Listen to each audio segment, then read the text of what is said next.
pessoal, sejam bem-vindos ao Viver Bem. No programa de hoje a gente vai falar sobre os cuidados na primeira infância. E para explicar para a gente sobre esse assunto, dar dicas, eu convidei o Dr. Carlos Teles, que é pediatra aqui em Votuporanga e também docente do curso de Medicina da Unifev. Doutor, muito obrigada pela sua presença, viu? Eu que agradeço o convite e a satisfação de estar aqui com vocês. Doutor, eu já começo te perguntando, o que é a primeira infância? Isso, a primeira infância é o período, em geral, a gente considera até os 6 anos de idade. Período esse que tem uma importância bastante grande, porque é um período de bastante desenvolvimento e de transformação da criança, exigindo assim os cuidados dos pais, uma preparação, o cuidado em torno para esse desenvolvimento ocorra de maneira satisfatória e plena para essa criança. Em relação à alimentação, quais são esses principais cuidados nesse período? Isso. É importante o cuidado da alimentação na criança, quando se fala desde a gestação, quando a mãe está esperando o bebê, é importante já cuidar dessa alimentação da gestante, que isso vai influenciar o desenvolvimento do bebê, e aquelas normas todas de orientações, desde o recém-nascido até a fase em que a criança já se alimenta junto aos pais. Isso é importante, ter esse balanceamento de alimentos, os cuidados de higiene, e, enfim, esse processo todo é importante para o bebê. Muitas mães se assustam com a quantidade de tempo que o bebezinho fica dormindo. E elas ficam em dúvida se deve acordar para amamentar. Como é que funciona isso? Isso, o bebê, isso aí é mais na fase de recém-nascido e o lactente. O recém-nascido a gente considera no primeiro mês de vida, e o lactente até os 2 anos, que é o período em que o bebê ainda está na fase de amamentação, né? E é muito comum o bebê ter principalmente na fase de recém-nascido, ter um período de sono maior, com despertares para as amamentações.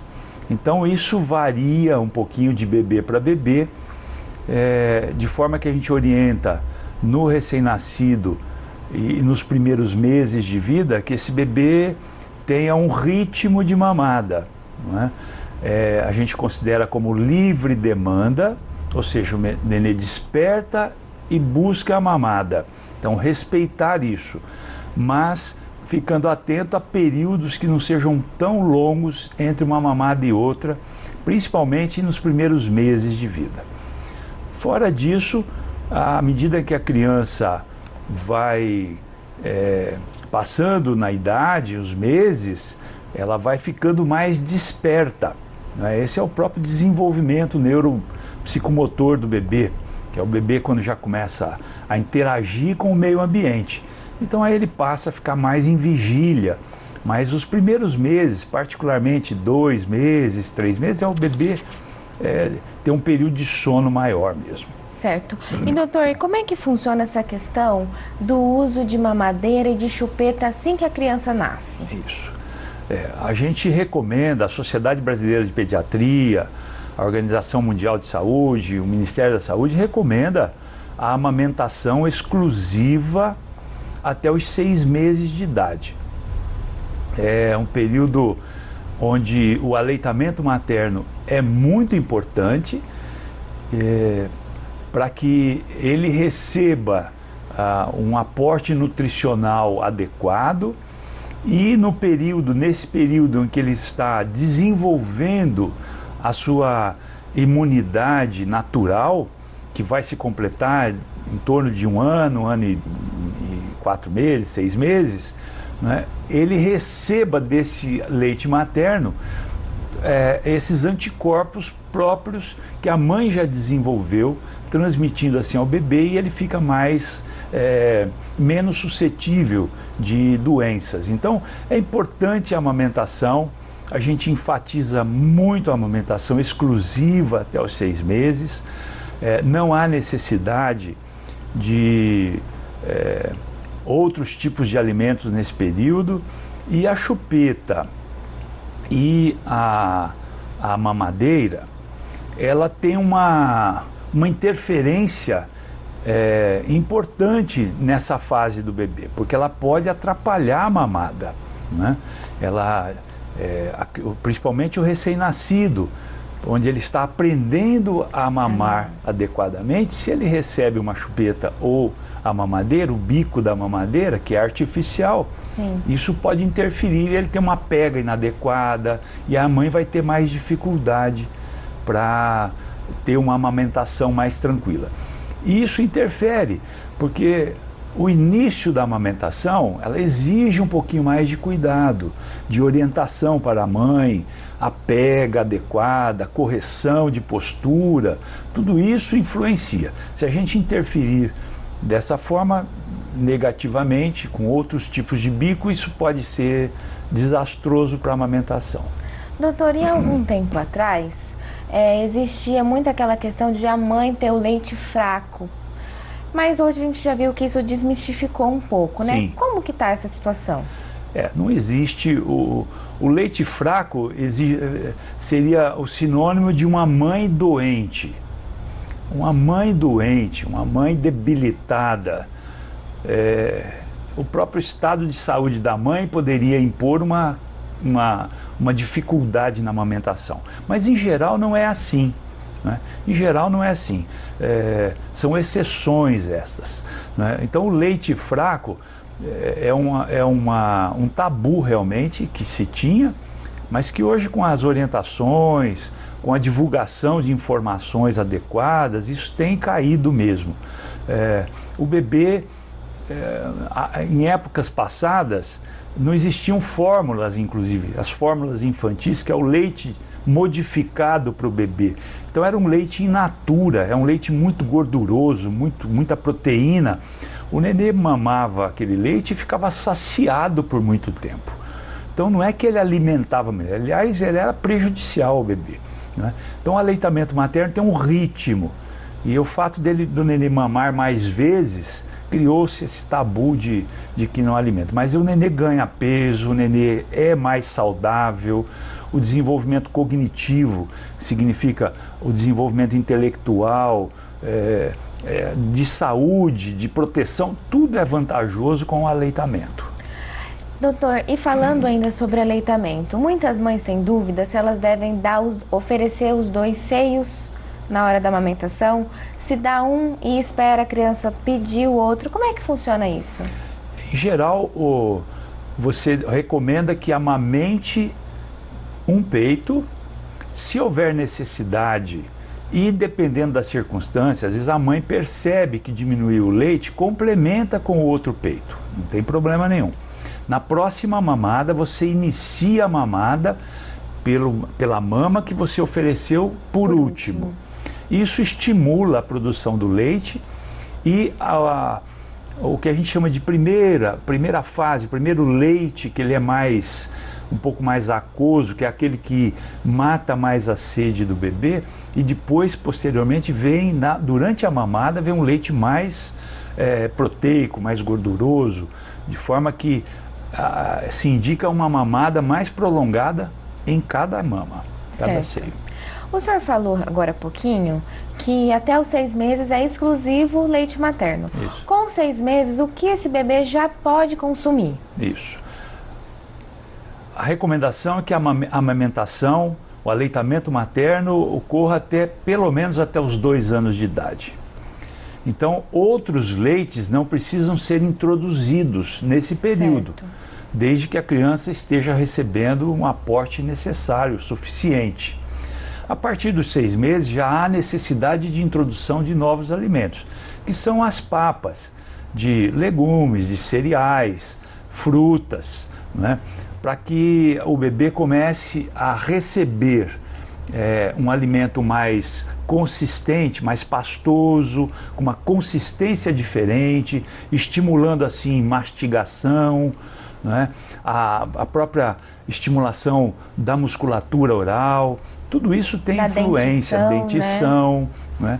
E ele já transicionando para um futuro, a partir de 1 ano, ele já praticamente está comendo de tudo, né? E qual que é a orientação em relação à água e a sucos naturais? Isso. A água, nesses primeiros 6 meses, como o leite ele é rico em água, né, ele tem bastante, a quantidade do leite é grande de água, ele supre a necessidade do bebê. Então aquele receio, nós moramos numa região quente, né, a maioria do tempo, há uma preocupação. Olha, observa, o nenê está com a salivinha molhadinha, está com lágrima nos olhos, está com os olhinhos brilhantes, está fazendo xixi adequadamente, ele está hidratado. Então mantenha a amamentação. Amamentação exclusiva, não há necessidade de dar água, chá nem sucos antes dos 6 meses. O suco em particular, a gente tem, atualmente, nós temos recomendado a fruta, amassadinha ou raspada, para estimular essa fisiologia oral, né? Da mastigação, do estímulo oral, e posteriormente libera o suco. Mas na introdução de novos alimentos a gente evita o suco. Não porque é ruim, não faz mal, mas é mais adequado a fruta in natura.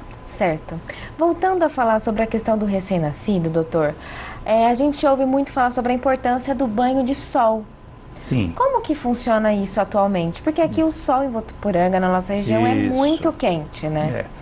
Se nós formos ver qual que é vamos dizer assim, a maior vantagem do sol, é o sol intenso, né, para estimular a absorção, síntese de vitamina D.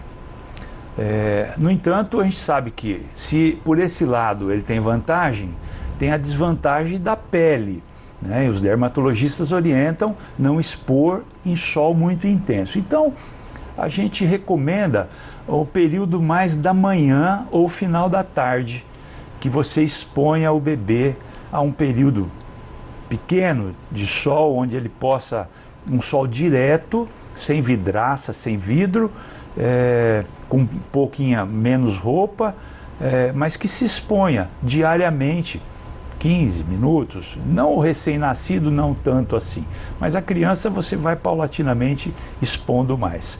Num passeiozinho pela casa, num quintal, uma varanda que você possa expor ao sol. E por que é tão importante expor a criança ao sol? Isso, pela própria síntese da vitamina D, que vai ser ajuda na fisiologia e na formação óssea da criança, estimulando assim esse desenvolvimento adequado.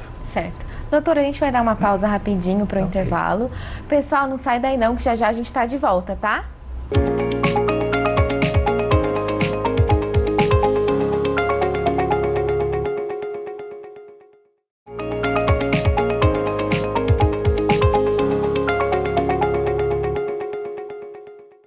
Oi pessoal, Viver Bem está de volta. Hoje a gente está falando sobre os cuidados na primeira infância.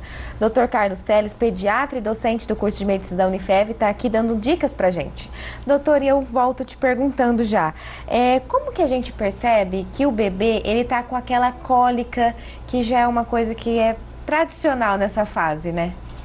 Isso, a cólica do bebê, do lactente, é uma cólica, geralmente começa aí terceira semana de vida do recém-nascido, e dura em torno aí de uns 4 meses, 3 a 4 meses em geral, onde por um processo de imaturidade, os mecanismos são estudados, ainda não se tem um consenso muito estabelecido, existem vários fatores que explicam isso, mas é um processo fisiológico.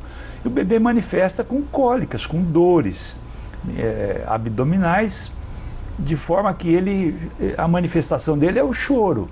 Ele fica chorando, ele tem um desconforto. Mas a característica da cólica é essa, ela vem, dura um período e desaparece. Então o bebê tem alguns momentos de desconforto e ele chora. Há uma preocupação muito grande dos pais, porque é um sofrimento do bebê. Sim. Não é? Então, o que se pode fazer? Obviamente que, desde que o bebê esteja com o desenvolvimento adequado, ganhando peso, mamando adequadamente, está com a diurese, fazendo xixi direitinho, está corado,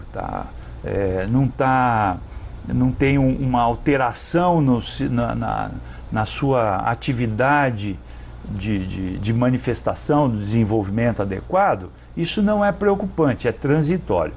Hoje há algumas terapias, principalmente em reposição de flora intestinal, que interfere beneficamente na prevenção de cólicas. Mas desde que o bebê esteja bem, isso é transitório, vai desaparecer. Certo. E qual que é a importância das vacinações, das vacinas nesse período? Isso. O calendário de vacinação infantil é um fator muito importante, né? O bebê nasce e logo no primeiro dia de nascimento dele, ele já recebe vacina. Ele recebe a vacina do BCG, da BCG intradérmica, que é uma prevenção para tuberculose, recebe a vacina da hepatite B logo no primeiro dia. E depois tem um calendário oficial com 2 meses, 4 e assim por diante. Sim. Com várias patologias que são preveníveis por vacinas. Na nossa experiência no campo da área médica, eu nunca vi um paciente com difteria, que é a croup, que são aquelas lesões de infecção em vias aéreas superiores e que antes das vacinas levava muitas crianças à morte. Eu nunca vi um quadro de difteria em razão da vacinação. Paralisia infantil, que era muito comum há 50, 60 anos atrás, mais de 50 anos atrás, a gente via casos de paralisia infantil. Eu não tenho esse dado adequadamente, mas eu acho que no estado de São Paulo, há mais de 50 anos, não se tem um caso novo de paralisia infantil, que é as gotinhas da paralisia infantil. Então, isso traz um grande benefício, né? Então, essa questão da vacina, houve um movimento em determinada época de não vacinas na rede social. Foi desastroso isso, porque nós começamos a ver sarampo, começamos a ver rubéola, coisa que já tinha acabado, né? Não estava mais afetando a criança. Então a vacinação é muito importante. A rede pública oferece a maioria das vacinas necessárias e algumas vacinas que não são oferecidas na rede pública podem ser suplementadas através de vacinação em redes privadas. Certo. Doutor, em relação ao refluxo, como esse pai e essa mãe devem agir com essa criança? Isso. Existe também o que a gente chama de refluxo fisiológico, que são aquelas regurgitações, é o bebê que mama e de repente volta um pouquinho do leite. Isso é um refluxo. Mas quando que nós consideramos patológico? Quando isso começa a ficar muito frequente, começa a atrapalhar o desenvolvimento da criança, ganho de peso, atrapalha o sono, a criança fica com uma irritabilidade maior. Então, tem alguns sinais de maior gravidade ou preocupação que nos levam a pensar num refluxo patológico. A maioria das vezes, as regurgitações são fisiológicas dos bebês até os 6 meses de idade e que vão diminuindo até 1 ano de idade. Então, cabe aí uma avaliação de um profissional para que amenize ou tire a preocupação excessiva dos pais ou conduza para um tratamento adequado. Mas, em geral, não usar roupinhas apertadas. Depois das mamadas, deixar arrotar em posição mais elevada, não saculejar muito a criança, não é? Porque isso pode facilitar, não amamentar com o bebê deitado. Então são coisas assim pequenas que a gente pode fazer, elevar um pouquinho a cabeceira do berço, para que o bebê fique com a cabeceira um pouquinho mais elevada, também ajuda. Então são alguns conceitos assim que podem ajudar. Posição lateral de colocar no berço funciona? No berço, o bebê deve ser colocado no berço ou com a barriguinha para cima ou lateral. Não se deve colocar nenê em prona, de bruços. pelo menos nos primeiros meses de vida. Certo. Doutor, falando sobre a questão da higiene, quais são as principais orientações em relação a banho? Muita gente tem dúvida se logo que o bebê nasce tem que dar banho, né? Como é que funciona isso? Isso. A recomendação atual é que ao nascimento não se dê o banho nas primeiras horas. Porque o bebê é muito suscetível, principalmente na questão de temperatura, ambiente e corporal. Então, uma queda na temperatura dessa criança é deletéria, é ruim para esse bebê. Então, o banho, que pode ser um fator de levar a uma hipotermia, isso vai trazer muito prejuízo. Então, o que se recomenda hoje? O neném nasce, você faz uma limpeza das sujidades que devem ser removidas, sangue, alguma secreção, mas não faça um banho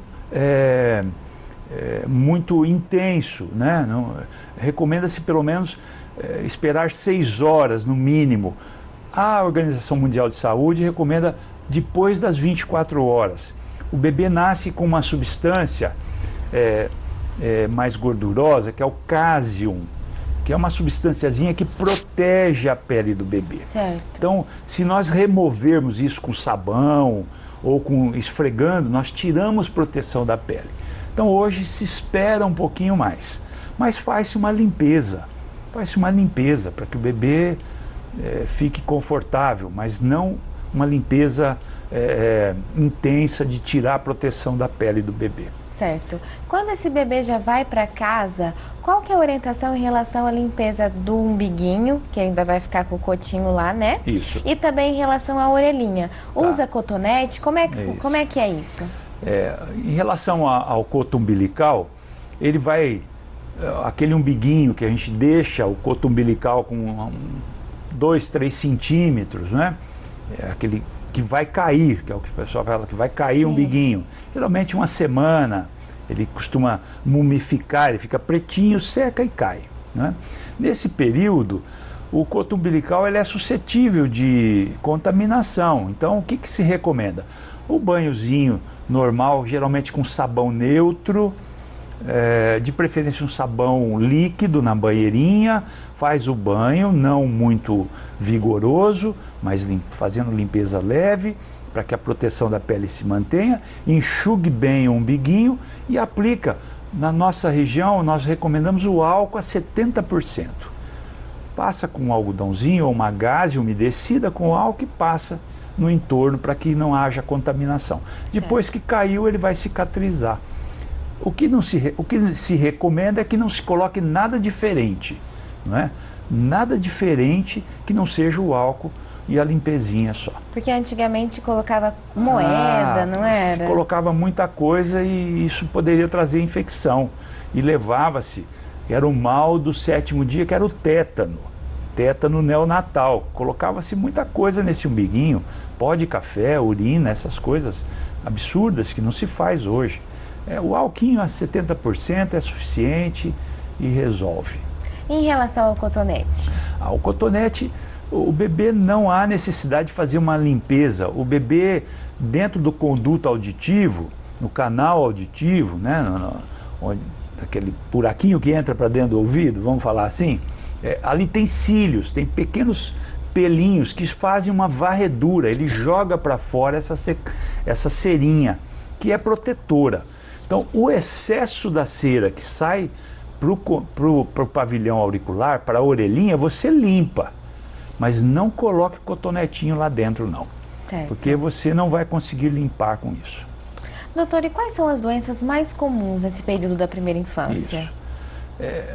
Há uma fala muito frequente dos pais, né? Doutor, meu filho vive gripado, né? Aí eu vou no pronto-socorro, eles falam que é a virose. E é a razão. O sistema imunológico do bebê, por isso a importância da amamentação, nós repetimos que passa anticorpos, proteção da mãe para o bebê, mas o desenvolvimento imunológico do bebê ele demora 14 meses, 15 meses, né, para se formar adequadamente. Nesse período o bebê está mais suscetível. E os quadros virais são os mais prevalentes. Então é muito comum no primeiro ano de vida o bebê ter 5, 6 resfriadinhos, ou alguma gripinha, ou alguma afecção viral, que é o mais comum. Então essa preocupação existe, né? E é comum, tem mesmo essa afecção, mas isso são cuidados simples, de higiene nasal, de hidratação adequada. Esses cuidados são suficientes para resolver. Certo, doutor. Infelizmente, nosso tempo já está acabando. Tá. Mas eu gostaria de agradecer primeiramente a sua presença aqui no nosso programa e pedir para o senhor deixar um recadinho para o pessoal de casa, que tem criança, que está aqui assistindo a TV Unifev, né? Eu digo o seguinte, ao longo da nossa experiência na área da infância, nós estamos observando uma transformação, uma mudança bastante importante nesse período de infância. Eu digo que na minha geração, eu já passei dos 60, posso dizer aqui sem problema, na minha geração nós éramos, entre aspas, mais bobinhos. Nós dependíamos mais dos pais, tínhamos menos informação. Hoje a criança recebe uma informação muito grande, muita informação, e o desenvolvimento está mais acelerado. Então o que eu tenho recomendado aos pais?